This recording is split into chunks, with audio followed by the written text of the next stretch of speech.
বীজপুর বলছে আমদানা বলছে ব্যারাকপুর বলছে ভোট ভোট ভোট দিন ফুলে ভোট দিন ভোট দিন ভোট দিন আপনার ভোট কোনখানে ফুলের মাঝখানে মা বোনেদের ভোট কোনখানে ফুলের মাঝখানে ছাত্র যুবর ভোট কোনখানে ফুলের মাঝখানে লেনিনগরের মানুষের ভোট কোনখানে ফুলের মাঝখানে 13 নম্বর ওয়ার্ডের মানুষের ভোট কোনখানে ফুলের মাঝখানে 14 নম্বর ওয়ার্ডের মানুষের ভোট কোনখানে ফুলের মাঝখানে ভারতভূমিক স্বাগতম স্বাগতম স্বাগতম ভারতভূমিক স্বাগতম স্বাগতম স্বাগতম ভারতদা তুমি লড়াই করো আমরা তোমার সাথে আছি সাথে আছি সাথে আছি ভারতদা তুমি লড়াই করো আমরা তোমার সাথে আছি সাথে আছি সাথে আছি মাননীয় সেতমন্ত্রী ভারতভূমিক স্বাগতম স্বাগতম স্বাগতম আমাদের দীর্ঘদিনের রাজনৈতিক লড়াই আন্দোলনের সাথী আমাদের ব্যারাকপুর লোকসভার আগামী দিনের পথ প্রদর্শক উন্নয়নের কাণ্ডারি মাননীয় পার্থভৌমিক মহাশয় আজকে আমাদের এই কর্মী সভায় এসে উপস্থিত হয়েছেন। গাড়ুলিয়া শহর তৃণমূল কংগ্রেসের পক্ষ থেকে তাকে আমরা অভিনন্দন জানাচ্ছি। আমি মাননীয় ভাইস চেয়ারম্যান অশোক সিং মহাশয়কে তার সংক্ষিপ্ত বক্তব্য রাখার জন্য অনুরোধ করছি। নমস্কার। এখন ঠিক আমার বক্তব্য রাখার ঠিক সময় নেই। যার বক্তব্য শোনার জন্য আমরা সবাই এসেছি এখানে, যার নির্দেশিকা শোনার জন্য সবাই এসেছি, আমরাও আগ্রহ করে বসে আছি উনি আমাদের নির্দেশ দেবেন। উপস্থিত পার্থদা, আমাদের প্রার্থী, সমস্ত আমাদের পৌর প্রধান, টাউন প্রেসিডেন্ট, আমাদের সমস্ত কাউন্সিলর, সমস্ত কর্মী, সবাইকে নমস্কার। আমি একটা ছোট গল্প বলেই শেষ করে দিই। একটা বড় গ্রাম ছিল, বিরাট বড় গ্রাম। সেই গ্রামের পাশে থেকে নদী যাচ্ছে, নদী। সে নদীর ধারে একজন বিরাট আকারে মৌলানা সাহেবের একটা ঝোপড়ি ছিল। উনি সবসময় ওই ভগবানের আল্লাহ মালিককে দুয়া করতেন আর ঝোপড়িতে থাকতেন, কোথাও উনি যেতেন না। আস্তে আস্তে এই কথাটা পুরো এলাকাতে, পুরো গ্রামে ছড়িয়ে যায়। একজন বিরাট মৌলানা নদী ধারে থাকেন, কারোর সঙ্গে কথা বলেন না, 5 ওয়াক্ত নামাজ আদা করেন, আবার নিজের ঝুপড়িতে থেকে যান, কারোর সঙ্গে কথা বলেন না। গ্রামে আলোচনা হলো, মসজিদে আলোচনা হলো, একটা বিরাট মাপে লোক এখানে গ্রামে থাকছে, আমরা ওনাকে গিয়ে ইনভাইট করি। গেলেন গ্রামের 5-6 জন যারা কমিটি লোক গেলেন, মৌলানা সাহেবকে নমস্কার সালাম দোয়া করলেন। বলে আপনি দীর্ঘ কয়েক মাস ধরে এই নদীর ধারে থাকছেন, আমরা শুনেছি শুধু আপনি 5 ওয়াক্ত নামাজ করছেন আর কারোর সঙ্গে কথা বলছেন। আপনি সামনে যে জুম্মা দিন আছে, শুক্রবার দিন আছে, আপনি আমাদের মসজিদে এসে আপনারা কিন্তু যদি ওখানে নামাজ আদা করেন, আমরা কিন্তু খুব খুশি হবো। কিছু বললে খুশি না, আমি কোথাও যাই না, আমি কোথাও যাই না, আমি এখানে থাকি, আমি কোথাও যাই। তারপর অনেক লোক ওনাকে রিকোয়েস্ট করলেন, না না আপনি আসবেন, কিন্তু আসবেন। উনি সবার কথা শুনবে, ঠিক আছে আগামী জুম্মা দিন আমি ওখানে আসব। জুম্মা দিন গেলেন, ওনারাও গ্রামে খবর করছিলেন কি আপনারা যাকে চাইছিলেন সে বড় মৌলানা সাহেব আজকে এই জুম্মা দিনে আজ তিনি মসজিদে আসবেন, আপনারা সবাই আসবেন। সেদিন বাকি তুলনায় অনেক ভিড় ছিল, যেন এখানে ভিড় আছে। আসলেন, যিনি সঞ্চালক ঘোষণা করলেন কি বাকি দিন তো আমাদের মৌলানা সাহেব আপনাদের উপদেশ দেন, আজকে যিনি এসেছিলেন বাইরে থেকে, আমরা তাদেরকে রিকোয়েস্ট করেছি, আপনি এসে কিছু আমাদের উপদেশ দেবেন। এসে উনি জিজ্ঞেস করলেন, আগে সালাম দেওয়া হলো কি আপনারা কি আল্লাহকে মানে না জানেন? সব বলো হ্যাঁ আমরা জানি আর মানি। উনি মঞ্চ থেকে নেমে গেলেন, বলে এখানে আমার কোনো প্রয়োজন নেই, যেখানে সবাই আল্লাহকে মানে আর জানে সেখানে আমার কি প্রয়োজন। নেমে চলে গেলে, সরে চলে গেলে। এবার ঝামেলা শুরু হলো, কে কে বললো রে জানি মানি, কে কে বললো? একটা লোক আমরা ডেকেছিলাম কিছু বলার জন্য, হ্যাঁ তোর ধরে বলে দিলে, ঠিক আছে। আবার ওনার নেক্সট টাইম গেলেন, কি শুনুন না সেদিন যা হয়েছে হয়েছে, আমরা কিছু শুনতে পারলাম না, আপনি এই জুমা দিয়ে কিন্তু আপনি আসবেন। বলে না না কি যায়, ওখানে তো আর সবাই আল্লাহকে জানে মানে না না কিছু আপনি বলবেন শুনবো আমরা। আবার জুমা দিন আসলেন, এখানে কমিটি লোক সাবধান করেছিল এইভাবে বুঝে শুনে কথা বলবে। আবার উনি এসে বললেন কি আপনারা কি আল্লাহকে জানে না মানেন? কেউ হাত তুলিনি। আবার উনি নেমে গেলেন, বলে কি হলো? বলে এখানে কি করছো? যেখানে কেউ আল্লাহকে মানে না ও জানেও না সেখানে আমার কোনো প্রয়োজন নেই। আবার নেমে চলে গেলেন। আবার ঝামেলা শুরু হলো, কি তোমরা কি করে দিলেন? বলে কি করো আমার তো। আবার উনি গেল, স্যার আপনি বলে আর যাবো না, আর যাবো না। না একবার আপনি চলো। আবার উনি থার্ড টাইম আসলেন, সেদিন আরো বিরাট এবং কমিটি লোক বলছে কেউ কিছু আলফাল কিন্তু শুনে সব সাবধান থাকবেন, আমরা ওনাকে শুনতে চাই। আবার উনি বললেন মৌলানা স্যার আপনারা কি আল্লাহকে জানে না মানেন? হাফজন হাত তুলো, হাফজন হাত তুলো না। বলো খুব ভালো, যারা যারা যে হাফজন আল্লাহকে জানে মানে সে বাকি হাতজনকে বুঝিয়ে দাও আল্লাহ মানে কি হয়। এই হলো তার মানে হলো আমরা যদি এখানে কর্মী আছি, যারা কর্মী হয়ে গেছে এবং যারা কর্মী হননি তাদেরকে যদি আমরা বুঝিয়ে দিই না কি কী করে কর্মী হওয়া যায় তাহলে অনেক বেশি সময় লাগে না। এই হলো কথা। কর্মী মানে কি? আমি এখন নিজে প্রক্রিয়ার মধ্যে আছি, এখন আমি পুরোপুরি কর্মী হয়ে উঠে পারিনি আর জানি না কি আমার এই জীবনে এই কর্মী যে বিশেষণ সেটা পাবো কি না আমি দল থেকে। কেন তুমি এটা অশোক সিং ভালো কর্মী, এখন আমি জানি না পাবো কি পাবো না। আমার এখানে অফিসের লোক বসে আছে, যদি বলি কোনো মিথ্যা কথা তারা সামনে জিজ্ঞেস করে নেবে। অফিসে রোজ ঝাড়ু আমি দিই, কেউ দেয়? অফিসে আমি রোজ ডিল, আমার অফিসে লোক বসে আছে, কাউকে আমি ঝাড়ু হাতে দেই না। আমি খুলি আমি ঝাড়ু দিই রোজ, কেউ দেয় না। দিয়ে তাহলে ভালো, সে আমার থেকে বড়। কর্মী হওয়ার জন্য আগে মান অভিমানকে শেষ করতে, মাটি মানুষ হতে হবে, না হলে কর্মী হওয়া যাবে না। এই যে ডাক সবাই ডাক পায়নি, আপনারা ডাক পেয়েছেন কেন? আপনারা কর্মী, আমাদের মূল সম্পদ। তৃণমূল কংগ্রেস তো সম্পদ হলো কর্মী। নেতা আসবে যাবে, অশোক সিং যাবে আসবে, কিছু মূল্য নেই। আপনারা মূল সম্পদ। আপনারা যেভাবে প্রত্যেক ইলেকশনে যেভাবে আপনারা মন প্রাণ দিয়ে খাটেন এবং আপনার জন্য আজ আমরা এখানে যতজন এখানে বসেছি ইলেক্টেড হয়ে, সে আপনার জন্য বসে আছি। আপনাদের ঋণ দল 100 বছর জীবনেও আমরা দিতে পারবো না। তাই আপনাকে যদি 10 বার নমস্কার করি, এই নমস্কারটা কম আছে। আর তার সঙ্গে মহিলা কর্মী তুলনা নেই। তৃণমূল কংগ্রেসের যে মহিলা কর্মী সম্পদ চিন্তার বাইরে, সব সময় ওনাদের সংখ্যা বেশি থাকে। আজকে সে সংখ্যা আছে। আসুন আমরা আগে ভালো কর্মী হই। এখান থেকে যা যা আমরা নির্দেশ পাবো, আমরা তো কাজ করছি। হোর্ডিং, ব্যানার, ওয়াল লাইটিং সব হয়ে গেছে। ভোটার স্লিপ কালকে এসে গেছে, সবাই আমরা পেয়ে গেছি। সেটা কাজ শুরু হবে, পথসভা শুরু হবে, লোকাল মিটিং শুরু হয়ে গেছে। যা যা কর্মী কাজ মানুষকে কনভিন্স করা, আমরা হ্যান্ডবিল পেয়ে গেছি। বাড়ি বাড়ি যাওয়ার জন্য যে আই প্র্যাকটিকে সেটা আমরা পেয়ে গেছি, সেটা হয়তো কাল পর্যন্ত শুরু হয়ে যাবে। ঠিক যা যা নির্দেশ আসবে আমরা ওখানে বেশি মাথা না খাটিয়ে দলে যা নির্দেশ এবং দল যে বলে কী কী কথা বলতে হবে ঠিক সেই কথা আমরা লোককে গিয়ে বলো। যদি আমরা বলতে পারি, মানুষ কাছে যেতে পারি এবং নিজেকে গর্ব করবো, হ্যাঁ আমি একটু ভালো কর্মী এবার হয়েছি আর শেখার পৌঁছে পারি। যদি আমরা করি, আগামী দিন ব্যারাকপুর লোকসভা কেন্দ্র থেকে আমি আমাদের জানা মনের প্রার্থী, আমাদের মন্ত্রণালয় আশীর্বাদ করার প্রার্থী, আমাদের নিজের বাড়ির লোক পার্থবাবুকে আমরা এখানে যোগযুক্ত করবো। এই আশা বিশ্বাস রেখে আমি বক্তব্য শেষ করছি। নমস্কার।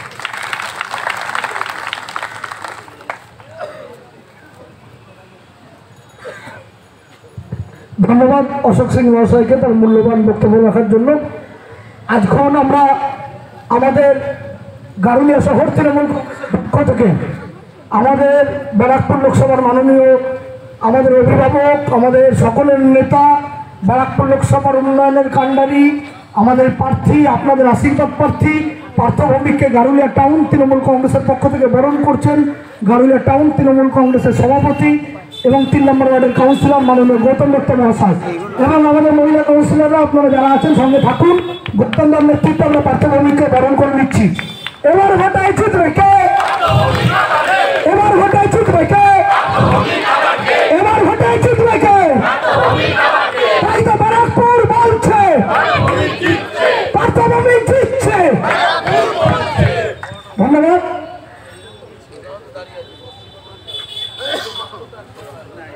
আপনারা প্রত্যেকেই জানেন যে শিডিউল কর্মসূচি একজন লোকসভার প্রার্থীর প্রতি এবং সেই পদযাত্রা আপনারা জানেন যে প্রার্থনা তো সকাল থেকেই বেরিয়ে নানা রকম কর্মসূচি করে যাচ্ছে। এখন অনেক কর্মসূচি বাকি আছে, আমরা প্রার্থনাকে ছেড়ে দেবো। তার আগে জানিয়ে রাখি, এত মানুষ আপনারা উপস্থিত হয়েছেন, আগামীকাল প্রার্থনার দ্বিতীয় পর্যায়ের পদযাত্রা শুরু হবে আমাদের গারুলিয়া এসি মাঠের ওখান থেকে বিকেল 4টের সময়। সেই পদযাত্রায় সবাই আজকে যারা উপস্থিত হয়েছেন সকলে উপস্থিত হয়ে সেই পদযাত্রা 19 নম্বর ওয়ার্ড থেকে শুরু হয়ে 17, 19, 16, 20, 14, 13, 11, 12 গিয়ে শেষ হবে, অশোকনগরে গিয়ে শেষ হবে। এবং অশোকনগরে বজরংবলী একটি মন্দির আছে, যেখানে গিয়ে পুজো দিয়ে প্রার্থনার পদযাত্রা আগামীকাল দ্বিতীয় পর্যায়ে শেষ হবে। তাই প্রত্যেকের কাছে অনুরোধ করব, আগামীকাল বিকেল 4টের সময় গারুলিয়া এসি মাঠের ওখানে আপনারা প্রত্যেকে জমায়েত হবেন। এতটুকু বলে আমাদের সকলের নেতা, যার বক্তব্য শোনার জন্য দীর্ঘ সময় ধরে অপেক্ষারত আমরা, সেই আমাদের সকলের প্রিয় নেতা প্রার্থী আমাদের অভিভাবক পার্থ ভৌমিককে বক্তব্য রাখার জন্য অনুরোধ করছি। হ্যাঁ, ধন্যবাদ পঙ্কজ।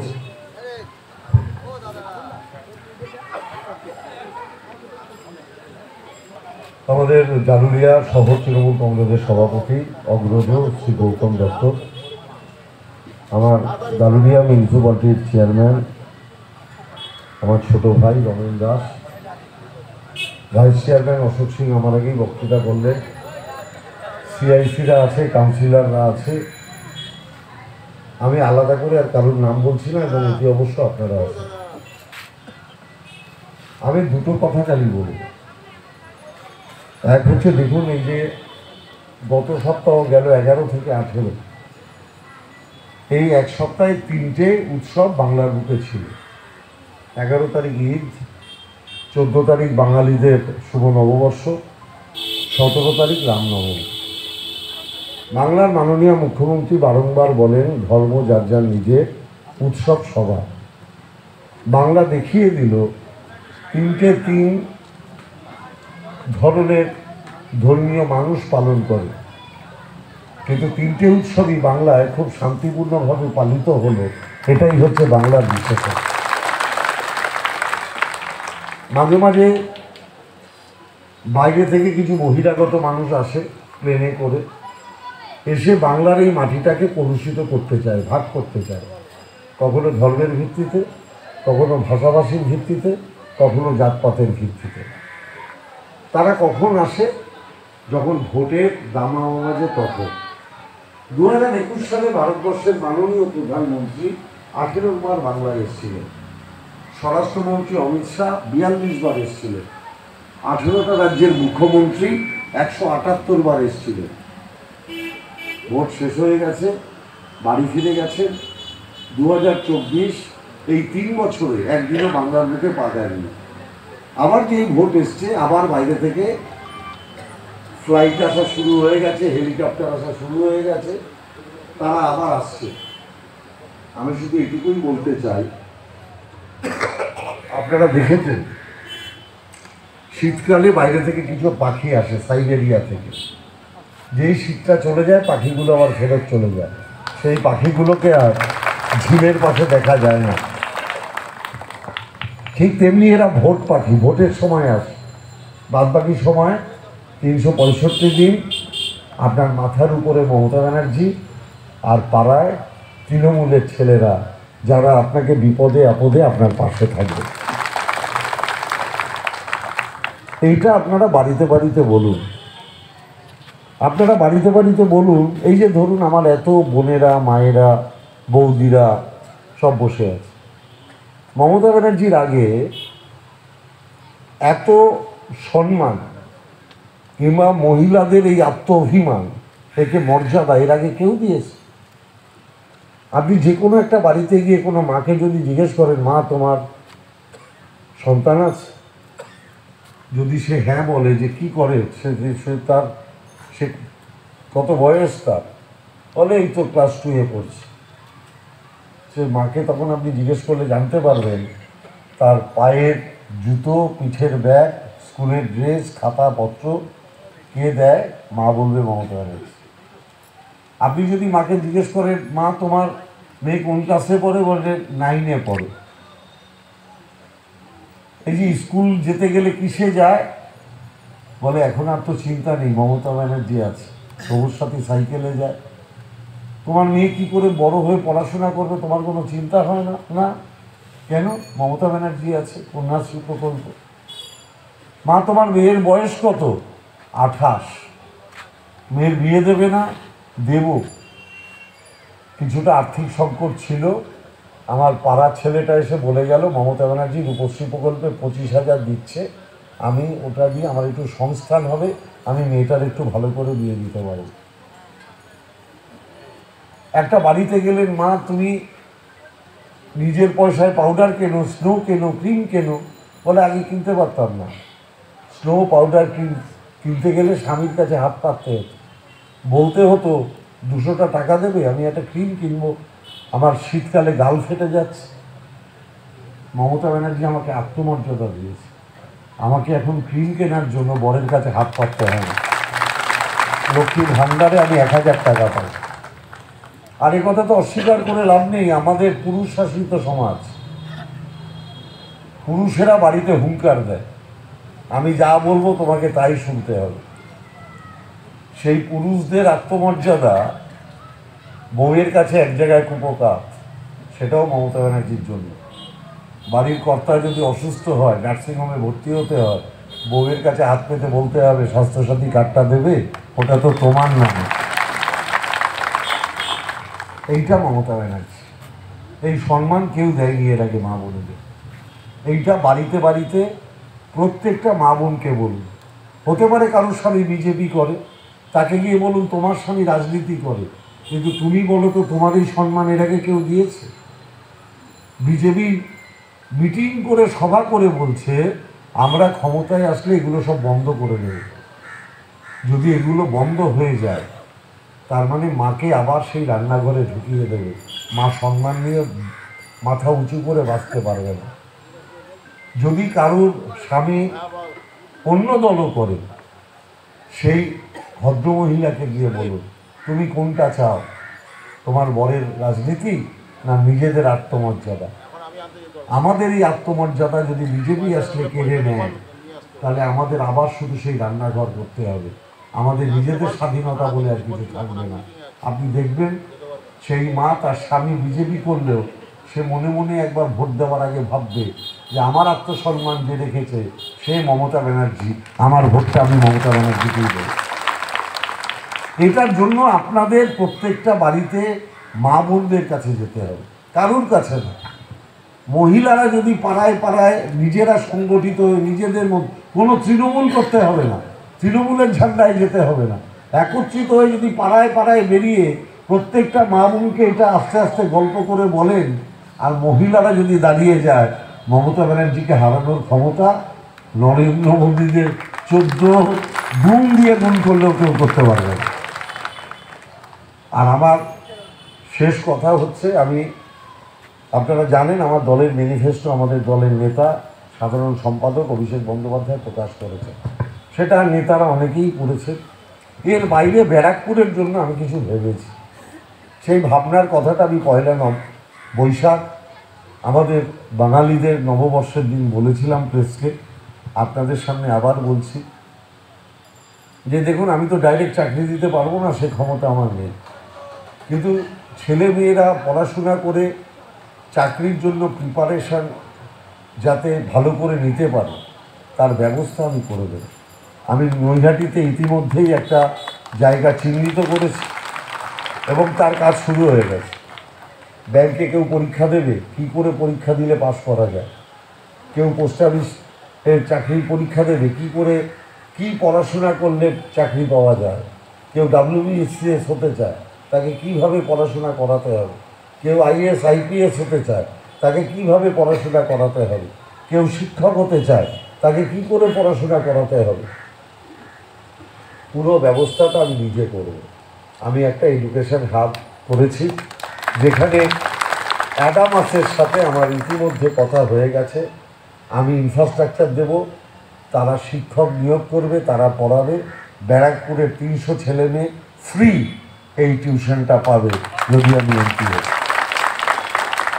আমার দ্বিতীয় স্বপ্ন হচ্ছে, মমতা ব্যানার্জি স্বপ্ন দেখেছিলেন এবং রেলমন্ত্রী থাকার সময় বাজেটে অর্থ দিয়েছিলেন ব্যারাকপুর অবধি মেট্রো। নরেন্দ্র মোদীর সরকার এসে ব্যারাকপুর অবধি মেট্রোটা করেনি।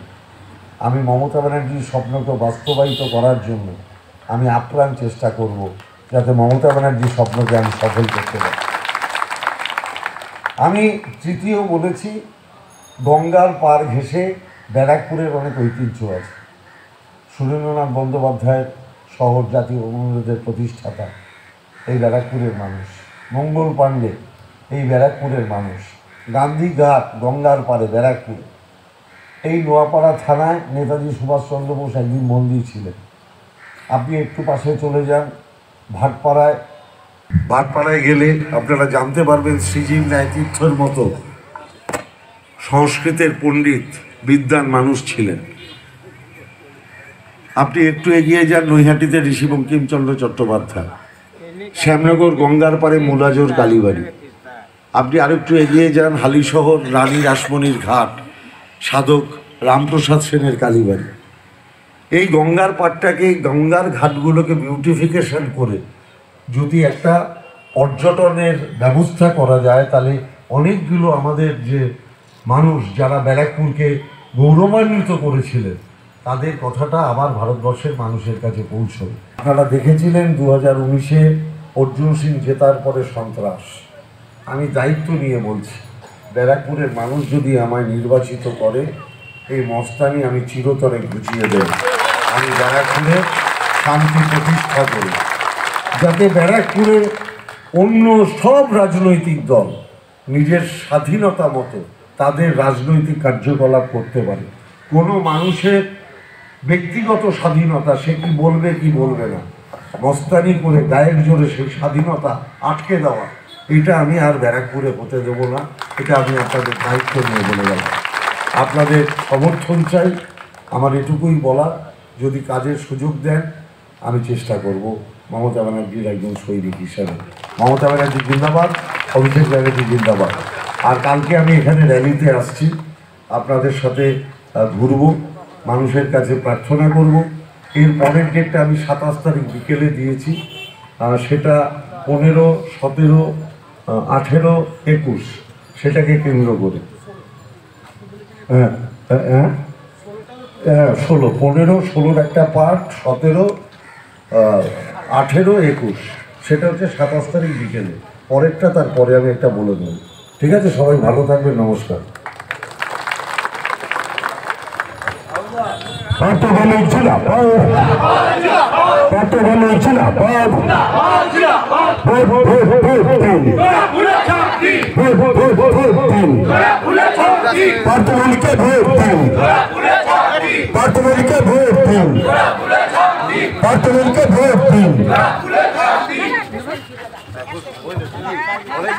ভোট